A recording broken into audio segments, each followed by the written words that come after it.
Static electricity is the buildup of electrons. Watch what happens when we get close, watch. If your body has a plus charge and you touch a minus charge, bam, you get a spark.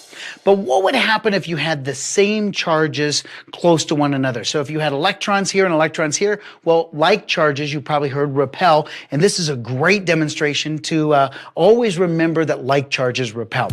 You're going to start by finding some simple things at the hardware store. Piece of PVC. This is going to be a great electron acceptor here in just a second. I found this little rubber stopper. We just need something that's an insulator, and on the very end of that, I just put a small piece of wooden dowel as well. So that whole thing is going to go in here.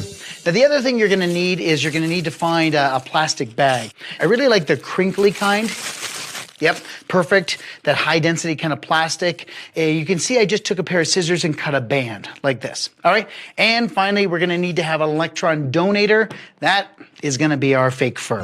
So I'm going to take the band and I'm going to put it in that fake fur and kind of pull it around like this. I'm trying to build up electrons on the plastic. I'm going to try to put it on the table like that. Perfect. And now I'm going to build up electrons on the piece of PVC as well. You can hear it. There it is there. So I know I've got some electrons built up this way. Now the tricky part is this, is to reach down and pick this guy up without discharging it, toss it into the air. There it is. Look at this. And that is your floating band trick. It's static electricity. We have like charges, electrons on the band and electrons on the wand here, repelling one another. Look at that. Hey,